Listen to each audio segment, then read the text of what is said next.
Hello everyone, welcome to all of you. कल हम देखे थे ट्रैप क्या होता है ना।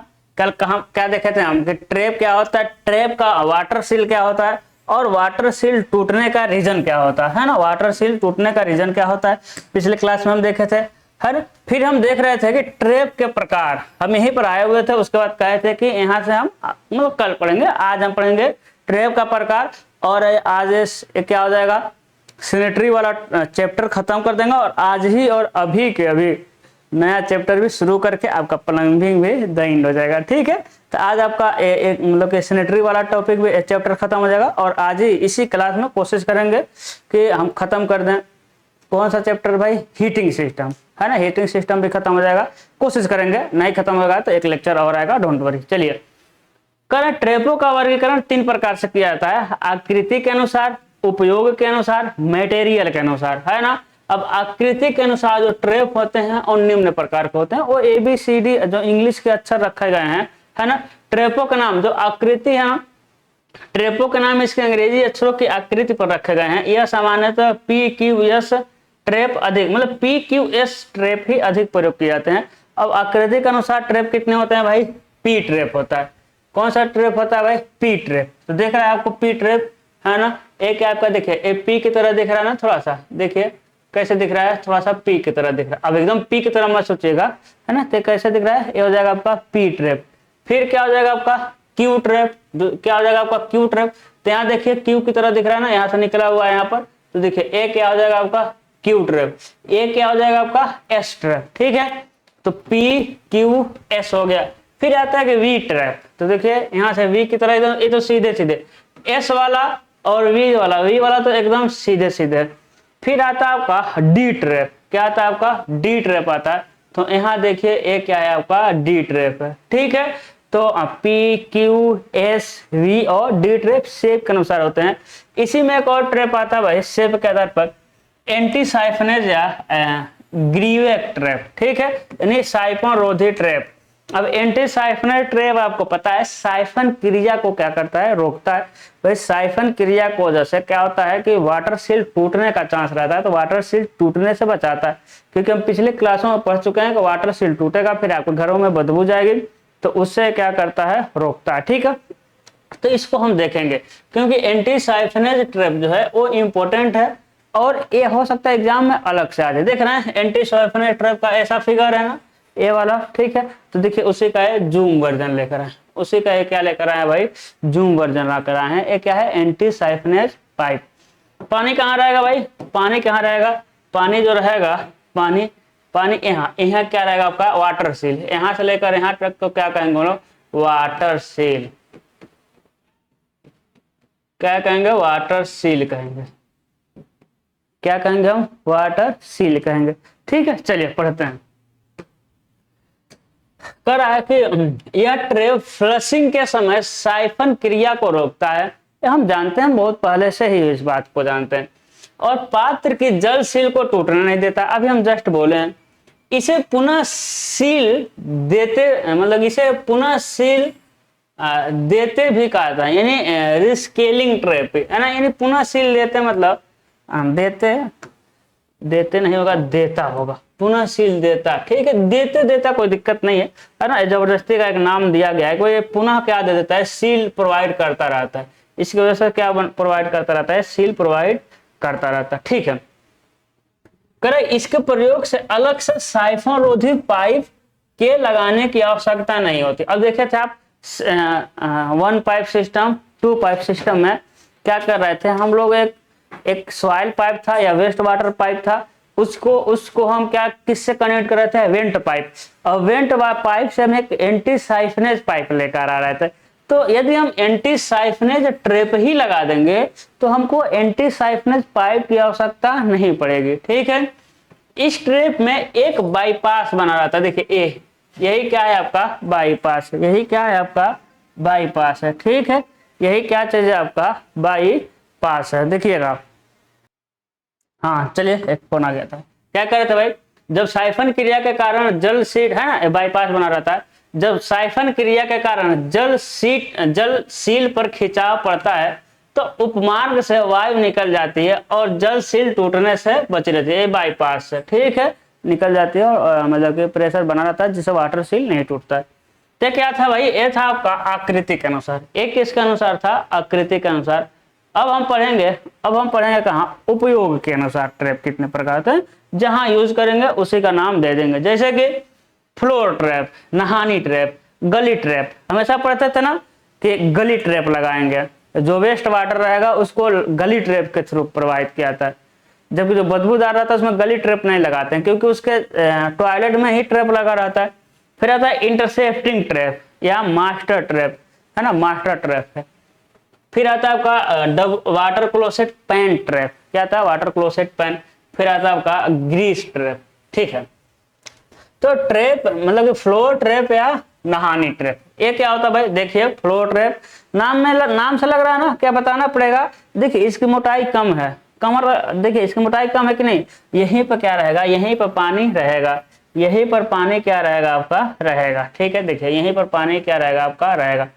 अब समझिएगा इतनी गहरा, तो इसकी गहराई कम दिया गया है क्योंकि फर्श के नीचे रहेगा। अब फर्श की मोटाई इतनी तो होती नहीं है, फर्श की मोटाई कम ही होती है, तो फर्श में आ जाए, इसीलिए इसका नाम है फ्लोर ट्रैप। देखिएगा यह ट्रैप पी या एस प्रकार का होता है और स्नान गृह, रसोई, सिंक, है ना, स्नान घर में भाई, स्नान घर, रसोई में और सिंक में, हाँ, धावन पात्र, बरामदा आदि के फर्शों में लगाया जाता है। इन स्थानों का गंदा पानी इसी ट्रैप से होकर घरेलू सीवर में जा पड़ता है। घरेलू सीवर में जाने वाले दूषित पानी के लिए यह ट्रैप प्रथम एंट्री पॉइंट होता है ना। तो देखेंगे बाथरूम में भी सबसे पहले लगा टप टप उसमें पानी गिरेगा क्योंकि इसमें पानी रहता है ना, बाथरूम में सबसे पहला एंट्री पॉइंट यही होता है। इस ट्रैप में जल सील की गहराई 50 mm होनी चाहिए। इस ट्रैप के ऊपर लोहे की मोटी जाली वाला ढक्कन लगा रहता है, लोहे के मोटी जाली वाला ढक्कन लगा रहता है ताकि कचरा व अन्य ठोस पदार्थ ट्रैप में घुसकर इसे अवरुद्ध न करे, है ना। ढक्कन लगा रहा है, देखिए जाली का ढक्कन लग रहा है ना, क्योंकि पानी के अलावा कुछ और चीज मटेरियल इसमें न जाए। जाली पर एक कब्जा लगा होता है, अब जाली पर ही एक क्या लगा रहेगा, कब्जा लगा रहेगा, जिसे हम जाली को समय समय पर उठा करके साफ करते रहें।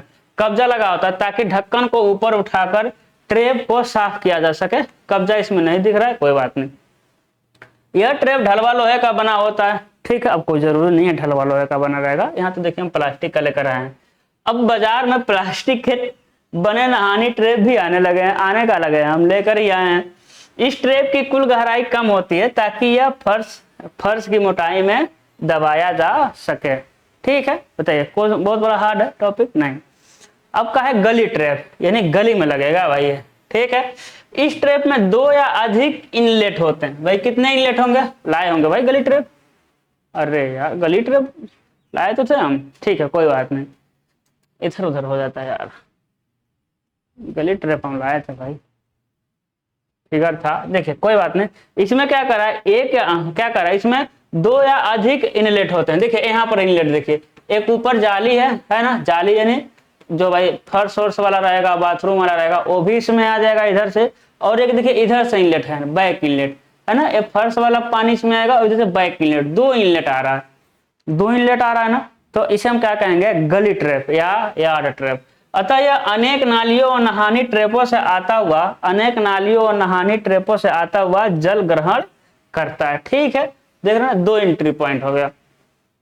इसका निकास मुख यानी आउटलेट एक ही होता है, देखिए 2 या 3 से आएगा जबकि निकलेगा एक ही तरफ, क्या होता है भाई, एक ही होता है।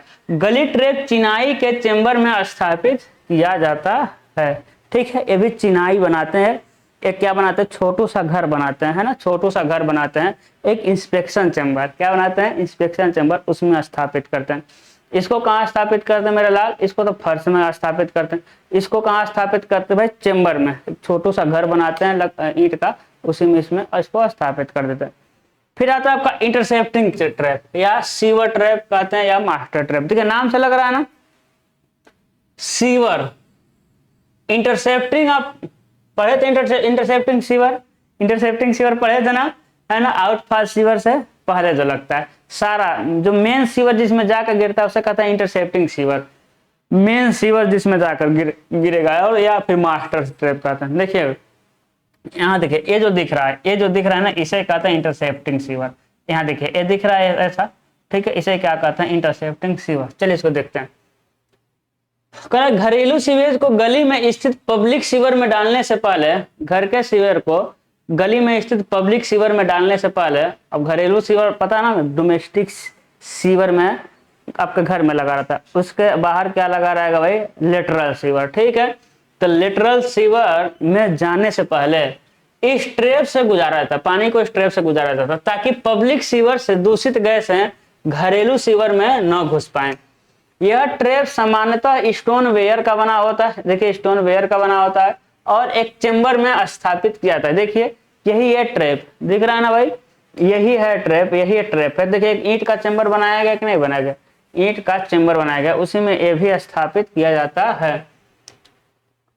इस ट्रैप में जल सील 75 से 100 mm रखी जाती है। सीवर की सफाई के लिए इस ट्रैप के ऊपर एक रोडिंग आर्म या क्लीनिंग आइज लगा रहता है, ठीक है। देखिए ये लिख रहा है ना क्लीनिंग आइज, ए वाला, ए क्या है आपका, क्लीनिंग आइज है। देखिएगा जैसे कि हम कहते हैं ए वाला, देखिए यहाँ से पानी आएगा, यहाँ से पानी आएगा और इधर चला जाएगा, या फिर इधर से आएगा इधर चला जाएगा, तो ये इसे क्या कहेंगे, क्लीनिंग आइज। इसे क्या कहेंगे भाई, क्लीनिंग आइज कहेंगे, ठीक है। देखिए क्लीनिंग आइज, ए वाला छोटा सा जो दिख रहा है, इसे क्या कहेंगे, क्लीनिंग आइज कहते हैं। क्यों, क्या किया था भाई, सफाई किया था।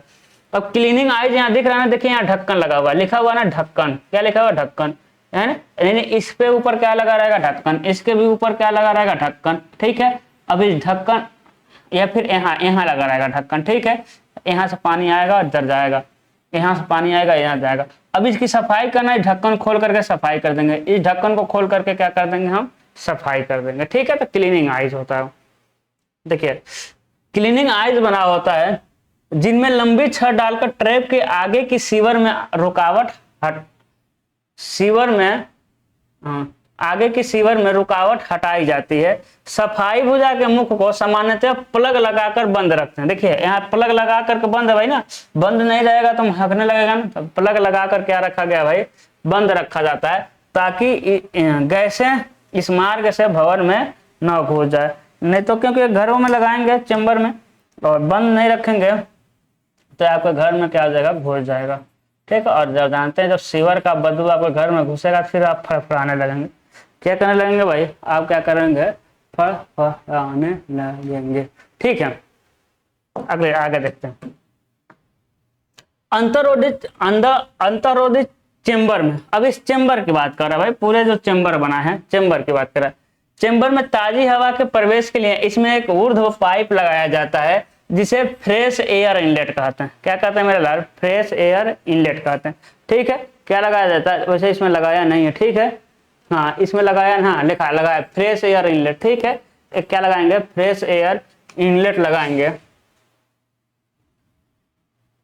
हाँ फ्रेश एयर इनलेट कहते हैं, ठीक है। इस पाइप को क्या कहेंगे, फ्रेश एयर इनलेट कहेंगे। इस पाइप से घरेलू सीवर लाइन में ताजी हवा का संचरण होता रहता है। ट्रैप कक्ष को डिस्कनेक्टिंग चेंबर भी कहा जाता है। ट्रैप कक्ष को क्या कहते हैं, डिस्कनेक्टिंग चेंबर, क्योंकि डिस्कनेक्ट कर देगा, जो बदबू आएगा सीवर से उसको आपको घर में जाने नहीं देगा, वहीं क्या कर देगा है, डिस्कनेक्ट कर देगा। अगला है वाटर क्लोसेट बेसिन ट्रैप, है ना, वाटर क्लोसेट बेसिन ट्रैप। यह शौच पात्र की तली पर लगाया जाता है ताकि सीवर से दूषित गैसें शौचागार में न आने पाए। यह PQ अथवा S टाइप का होता है, ये तो हम पढ़े हुए हैं ना। दूषित गैसों के भीतर आने से रोकने के लिए इसमें सदा जल सील कायम रहनी चाहिए, है ना। तो अब तो ये हम लेकर नहीं आए, क्योंकि हम लोग तो पढ़े हुए हैं भाई, कल ही पढ़े हुए थे। यही तो ट्रैप है जो वाटर क्लोसेट के नीचे लगा रहेगा भाई। देखिए ये वाटर क्लोसेट के नीचे लगा रहेगा, यहाँ जो लगा रहेगा वाटर क्लोसेट के नीचे, तो वाटर क्लोसेट पैन कहेंगे, है कि नहीं, वाटर क्लोसेट पैन हो जाएगा। अब वाटर क्लोसेट के नीचे जो लगा है वाटर क्लोसेट पैन कहेंगे, भले वो किसी भी तरह का ट्रैप हो, ठीक है, वो किसी भी तरह का ट्रैप हो, वाटर क्लोसेट पैन ट्रैप कहेंगे उसे। चलिए फिर क्या है भाई, फिर एक ग्रीस ट्रैप, यानी ग्रीस को रोकेगा। होटलों, भोजनालय, रसोई घरों तथा मोटर गैराजों से काफी मात्रा में चर्बी, तेल और ग्रीस नहीं भाई, ग्रीस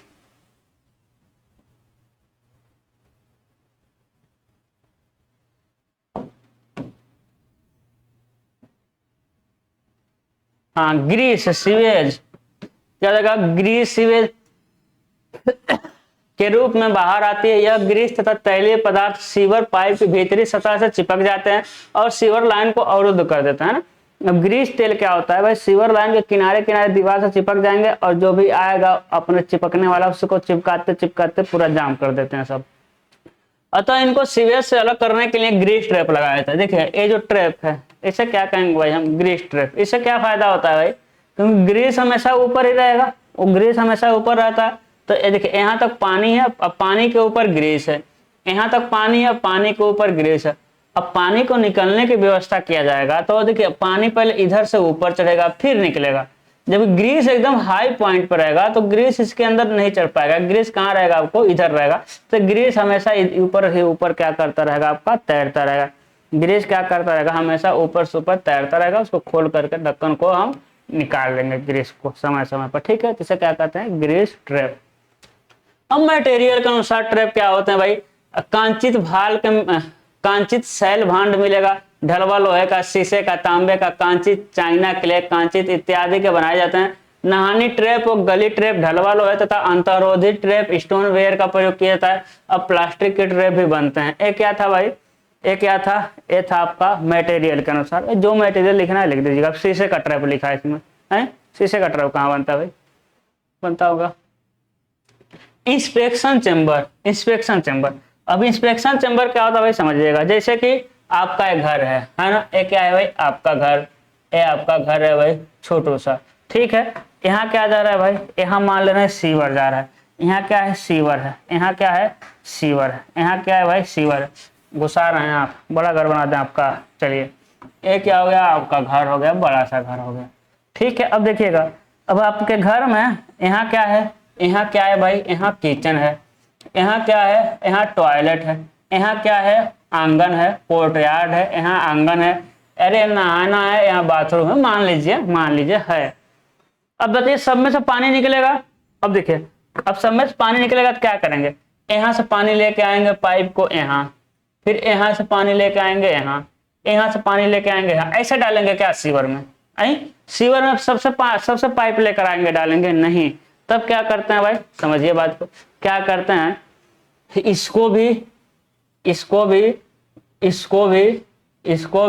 सबको लेकर आते हैं और एक यहाँ छोटू सा चैम्बर बना देते हैं। देखिए एक हम छोटा सा चैम्बर बना रहे हैं, छोटा सा चैम्बर बनाए, उसी में सबको गिरा दिए। भाई आपके घर में एक ही नहीं, आपके घर में भाई जितना था सबको ला करके एक ही जगह गिरा दिए। इसे कहते हैं इंस्पेक्शन चैम्बर, आईसी। यही क्या हो गया हमारा इंस्पेक्शन चैम्बर। अब क्या करेंगे भाई, अब इस पाइप से लेकर आएंगे, इंस्पेक्शन चैम्बर से एक पाइप लेकर आएंगे, सीवर में मिला देंगे, बस हो गया। वो क्या है इंस्पेक्शन चैम्बर। इससे क्या होता है, ये तो जंक्शन प्रोवाइड करता है। ये क्या किया, सबका जंक्शन प्रोवाइड किया, नहीं तो सबको अलग अलग लेके आना पड़ता, ठीक है। अब ये बहुत लंबा है ना भाई, अब ये क्या, ये जो पीला वाला है ना, ये जो पीला वाला लाइन है ये तो बहुत लंबा है। और जब ये बहुत लंबा है तो फिर क्या होगा, अब इसके बीच में यदि कहीं पाइप फंस गया तो पूरा पाइप को काटना पड़ेगा, पूरा पाइप को काटना पड़ेगा। तब क्या करते हैं ना कि कुछ दूरी पर हम इंस्पेक्शन चैम्बर बनाते हैं, कुछ दूरी पर क्या बना देते हैं हम, इंस्पेक्शन चैम्बर बनाते हैं। अब देखिए यदि बीच में खड़ा हो गया, इसको खोलिए, फिर बांस डाल करके सही कर दीजिए, इसको खोलिए, हाथ डाल करके, मतलब जहां भी जिस तरह का कंडीशन सफाई करने का रहेगा वैसे हम क्या कर देंगे, सफाई कर देंगे। तो समझ गए, इंस्पेक्शन चैम्बर निरीक्षण करना है कि क्या क्यों फंस गया या फिर कितना कचरा जमा हुआ है। सिर्फ मैनहोल की तरह, मैनहोल का छोटा भाई है, मैनहोल का लड़का है भाई। मैनहोल जंक्शन पे बनाते थे, मैनहोल सीधी लाइन पे भी 45 से 500 मीटर के अंदर बनाते थे हम। देखिए तो ये भी हम वही बना रहे हैं ना। या फिर आपके घर से भाई, आपके घर से यहाँ से आने वाला है, यहाँ से जैसे कि यहाँ से मान लीजिए कि यहाँ से एक और पाइप निकल रहा है। अब एक पाइप जहाँ मुड़ेगा ना, देखिए एक और पाइप निकल रहा है। अब ये पाइप जहाँ मुड़ेगा तो हमेशा मुड़ने वाले जंक्शन पर भी हम लोग क्या बनाते हैं, इंस्पेक्शन चैम्बर बनाते हैं। कि पाइप का इंस्पेक्शन करने के लिए मैनहोल क्यों बनाए थे, मैनहोल भी इसीलिए बनाए थे कि खोल करके हमको देखना है कि क्या कंडीशन है, सीवर का क्या कंडीशन है, फिर मैनहोल के रास्ते में क्या करते थे, सफाई भी करते। तो यही काम इंस्पेक्शन चैम्बर का है। लेकिन इसमें आदमी नहीं घुसता है, इतना ही गहरा होगा, इतना ही गहरा होगा, मतलब आपका पूरा हाथ नहीं घुसेगा, ये बहुत कम गहरा होता है बस, क्योंकि आपके घर में बनाया जाता है ना, मेनली आपके घर में बनाया था। बाकी बना तो इंस्पेक्शन चेम्बर सीवरों में भी बनता है, लेकिन छोटे सीवरों में, बड़े वाले सीवर में नहीं, छोटे छोटे सीवरों में क्या बनता है, इंस्पेक्शन चेम्बर बनता है कि खोल करके देख लें, पर हाथ और डाल के बांस और डाल के सफाई कर दो, छोटे में जो आदमी नहीं घुसता है। ठीक है, समझ गए ना इंस्पेक्शन चेम्बर। चलिए आगे चलते हैं।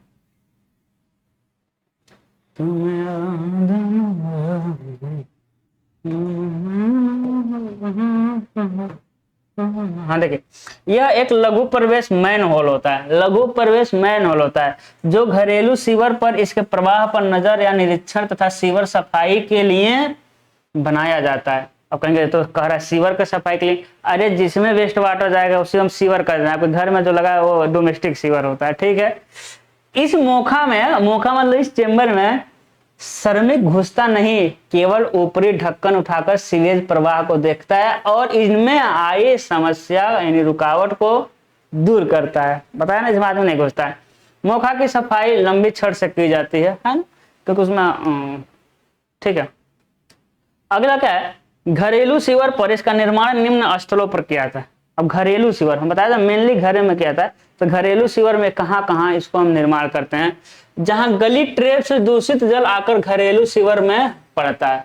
भाई जहां गली ट्रैप से दूषित जल आकर घरेलू सीवर में पड़ता है। ठीक है, अभी जंक्शन घर में बताया था ना भाई, अब घरेलू सीवर का आ करके जहां एक जगह मिलेगा वहां से हम एक लेकर जाएंगे, लगा देंगे।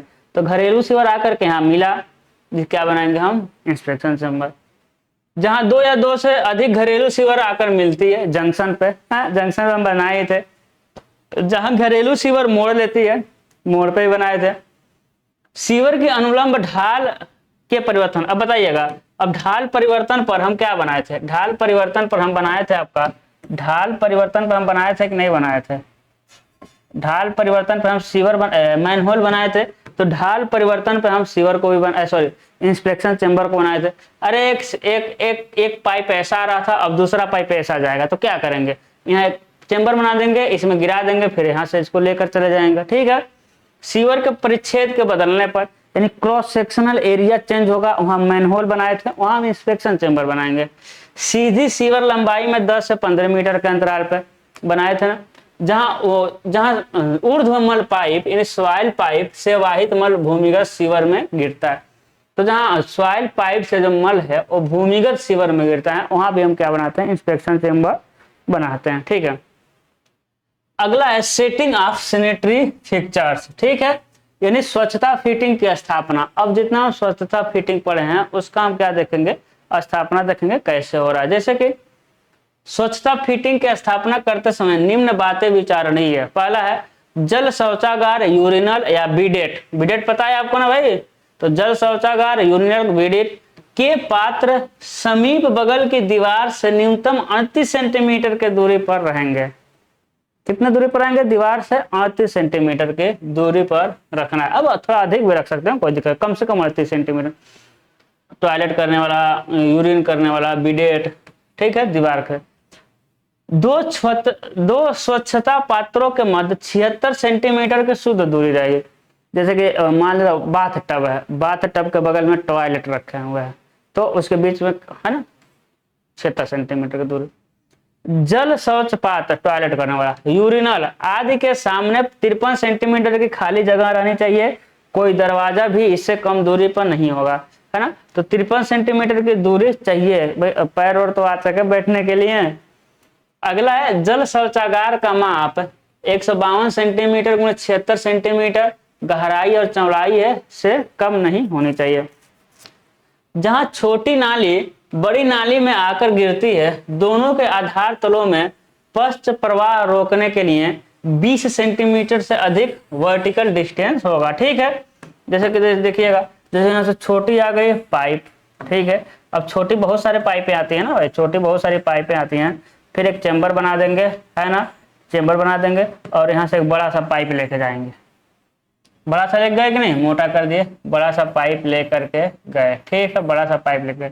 अब इसमें भाई ये लेके आए, तो इसमें वर्टिकल, इसके और इसके में वर्टिकल डिस्टेंस चाहिए, ताकि इधर से इधर ना फ्लो हो सके, क्योंकि आगे जाम होगा तो इधर से इधर फ्लो होने लगेगा, तो दोनों के बीच में वर्टिकल डिस्टेंस कम से कम 20 सेंटीमीटर चाहिए। अगला क्या कर रहा है भाई, जहां तक संभव हो वर्षा जल को मलक जल नाली में मत डालें। वर्षा जल को सॉइल पाइप में न डालें, इसे पाइप जो है छत के नीचे लाकर खुली नाली में डालें। और वर्षा जल को यदि रेन वाटर हार्वेस्टिंग कर देंगे तो और अच्छी बात है। और स्वच्छता फिटिंग की देखभाल हमको पढ़ना है भाई। सभी स्वच्छता फिटिंग जैसे वॉश बेसिन, रसोई, सिंक, शौच सीट, यूरिनल पात्र, फ्लशिंग सिस्टर्न इत्यादि अपनी मूल चमक दमक में तथा सेवाकर स्थिति में बनी रहें, इसकी समयबद्ध देखभाल व सफाई नितांत आवश्यक है। देखभाल के चरण या कार्य निम्न है। सबसे पहले साधित्र की समय समय पर प्रतिदिन सफाई करना चाहिए। एप्लायंसेज मतलब क्या हो गया भाई, वॉश बेसिन के भाई हफ्ते में 10 दिन पर जो भी हो सफाई करते रहना चाहिए। इंजीनियर तो वॉश बेसिन कभी साफ करते नहीं सर। जो भी है वॉश बेसिन हो गया, टॉयलेट हो गया, सिंक हो गया, बिडेट हो गया, जो हम कल पढ़ाए थे अप्लायंसेज, सबकी समय समय पर समयबद्ध प्रतिदिन सफाई करनी चाहिए। प्रतिदिन कर रहे हैं महाराज, ठीक है, अब तक जिंदगी में नहीं कभी किए, है ना। सिरेमिक्स, कांचित सिरेमिक्स पात्रों से धब्बे निशान हटाने के लिए ब्लीचिंग पाउडर घोल का इस्तेमाल करना चाहिए।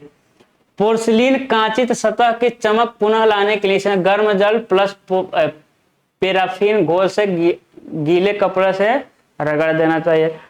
स्वच्छता पात्रों पर अपघर्षण पाउडर, साल्टो के स्पिरिट तथा अन्य अम्लीय घोल नहीं डालेंगे, नहीं तो वो क्या कर देगा, खुरदुरा कर देगा।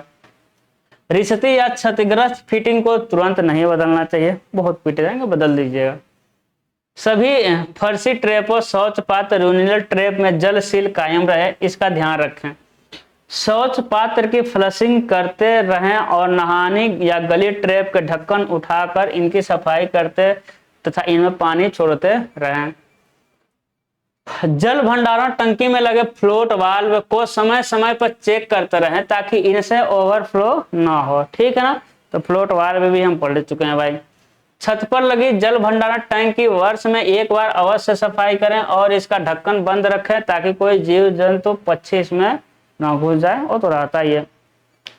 यदि जल टोटी से पूरा जल नहीं निकल रहा है, कम जल बाहर आ रहा है, आप टोटी पाइप लाइन से छेड़छाड़ मत कीजिए, किसी प्लम्बर की सेवाएं लें। ये तो गलत बात है भाई, हम खुद बना लेते हैं। मेरे यहाँ टोटी है, क्या है कि ऐसा है ना, टोटी रहता है, एक जो टोटी रहता है ना ऐसा, इसके कूड़ा कचरा ना आए तो इसी पर एक और ढक्कन लगा रहता है, इसी में छन छन का पानी आता। अब इस ढक्कन को बार बार हमको खोल करके ना साफ करना पड़ता है, क्योंकि बार बार जाम हो जाता है। ये जो काला वाला, इसको खोल करके साफ करना पड़ता है कि बहुत महीन जाली है, थोड़ा भी कचरा आता है जाम हो जाता है। तो बार बार रोज खोल करके सामने, तो इतना धीरे गिरता है कि एक बाल्टी भरने में 20 मिनट लगता है। ठीक है, तो हम प्लम्बर नहीं बुलाएंगे, बाकी आप अमीर होंगे तो बुला लीजिएगा। फिर जल हानि रोक तथा दक्षता साधित्र, है ना। तो अब जल हानि को कैसे रोकना है भाई, और दक्षता साधित्र देखेंगे। प्रकृति की ओर से धरती पर जल एक उपहार है, परंतु इसके हस्तन उपचार तथा मानव के पेय योग्य बनाने के लिए इस पर व्यय करना ही पड़ता है, अतः पानी का उपयोग सोच समझ के करना चाहिए। घरों में पेयजल की हानि को रोकने के लिए निम्न उपाय करने चाहिए, ठीक है।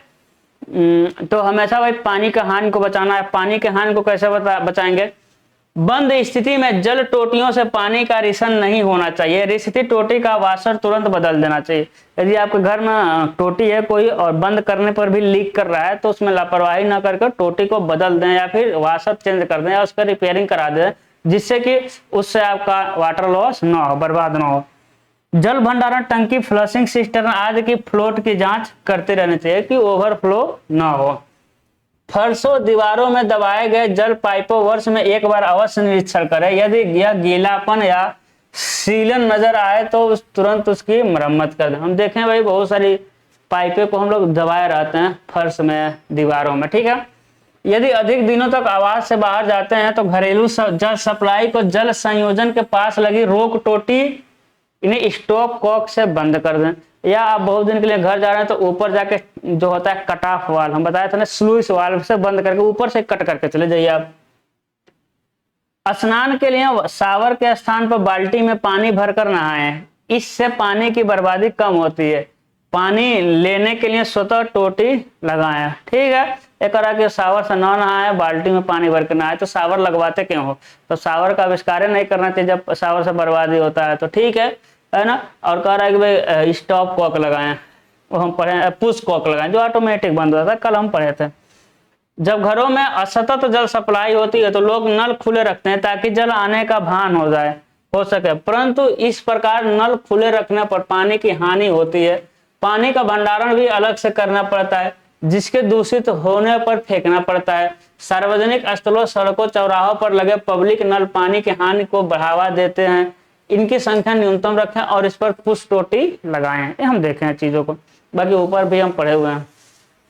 किचन गार्डन के लिए पेयजल का इस्तेमाल नहीं करना, जो पीने वाला पानी है उसको किचन गार्डन में इस्तेमाल नहीं करना है। स्नान कक्ष से बाहर निकले जल का इस कार्य के लिए इस्तेमाल करें, ठीक है।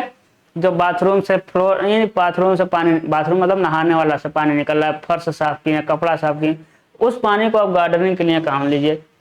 इलेक्ट्रॉनिक उपकरण, अब ऐसी अनेक इलेक्ट्रॉनिक युक्तियां बाजार में, सेंसर बाजार में उपलब्ध हैं, जिनको वाश बेसिन, स्नान कक्ष, रसोई गच की टोटियों पर स्थापित कर दिया जाता है।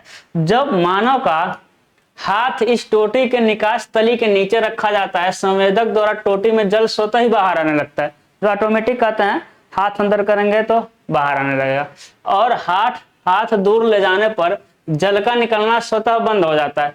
इस युक्ति से जल की बर्बादी कम हो जाती है। स्वतः चलित यूरिनल स्टाल में भी यही युक्ति अपनाकर जल की अनावश्यक खपत को रोका या कम किया जाता है, ठीक है ना। चलिए भाई, हाँ, फिर कह रहा है कि जिस क्षेत्र में जल क्षति की संभावना हो वहां जल 6 मीटर वेस्ट वाटर मीटर लगाकर इस क्षति का भान करें और उचित उपाय अपनाएं। चलिए अगला देखते हैं। करें सड़कों, वाहनों की धुलाई के लिए कच्चा पानी इस्तेमाल करें। पीने वाला पानी इस्तेमाल नहीं करना है भाई, पीने वाला पानी नहीं इस्तेमाल करना। कौन सा इस्तेमाल करना है? कच्चा ही पानी इस्तेमाल करें। पेयजल, पक्का पानी करें, पेयजल जो होता है, जो पक्का पानी हम करें, ऐसे काम में बर्बाद मत करिए, है ना। तो यहाँ आपका कंप्लीट होता है क्या? यहाँ आपका कंप्लीट होता है आपका सैनिटरी अप्लायंसेज, यानी साधित्र, जिसमें मेन पोर्शन कल ही था। आज जो था मतलब कि बेसिक चीजें थी, उसमें कुछ समझाने वाला तो नहीं था, बस हम पढ़ते गए हैं, आप समझते गए, ठीक है। तो हम सोच रहे हैं कि आज उस चैप्टर जो लास्ट वाला चैप्टर है हीटिंग सिस्टम वाला, है ना, तो हीटिंग सिस्टम भी बहुत आसान चीज है, ऊर्जा के बारे में दिया है, उसमें भी कुछ समझना नहीं है। जो समझना था शुरू के 1-2 चैप्टर समझना था, जो कि समझाने वाला टॉपिक था। वेस्ट वाटर, जो वेस्ट वाटर वाला टॉपिक था, अरे नहीं, ड्रेनेज सिस्टम था और वेस्ट वाटर इंजीनियरिंग का टॉपिक था, पढ़े हुए हैं। सैनिटरी अप्लायंसेज भी वेस्ट वाटर में आप पढ़े होंगे 5th सेमेस्टर में। उसके पहले वाटर सप्लाई था, वो भी पढ़े हुए थे। ये तो 3 चैप्टर में कोई पूछना नहीं है, आप लिख देंगे, नहीं भी पढ़ेंगे तब भी, क्योंकि waste water and irrigation, sorry waste water and waste water engineering में पढ़े हुए हैं। बाकी जो अगला चैप्टर में पढ़ेंगे हीटिंग सिस्टम, उसमें भी सौर ऊर्जा वाली रिलेटेड चीजें हैं, वो भी अब पढ़ लेंगे। तो शुरू के 1-2-3 चैप्टर आपके लिए नया था, उस पर ध्यान दीजिएगा। और हम इसी चैप्टर में, इसी क्लास में सोचे थे लास्ट वाला चैप्टर पढ़ा देंगे, लेकिन इसको अलग ही रखते हैं। लास्ट वाले चैप्टर को क्या रखते हैं भाई? अलग रखते हैं, अगले लेक्चर में आएगा, और अगले लेक्चर में, एक लेक्चर में हम उसको खत्म कर देंगे। बहुत बड़ा सा टॉपिक नहीं है, ठीक है। तो पढ़ाई करते रहिए, अच्छे से पढ़ाई करिएगा। देखिए सिलेबस अच्छे से कवर किए, कोई हम नहीं ज्यादा उड़ कर चले हैं, नहीं स्लो चले हैं, मीडियम लेवल में चले हैं। इसलिए चले कि ये जो क्या है, ये जो सब्जेक्ट है हार्ड नहीं है, तो थोड़ा सा स्पीड में हम बढ़े हैं, ठीक है। और इसी के साथ हम चलते हैं अगला क्लास हो सकता है आपका लास्ट क्लास हो। अपना ध्यान रखिएगा, ऑल द बेस्ट।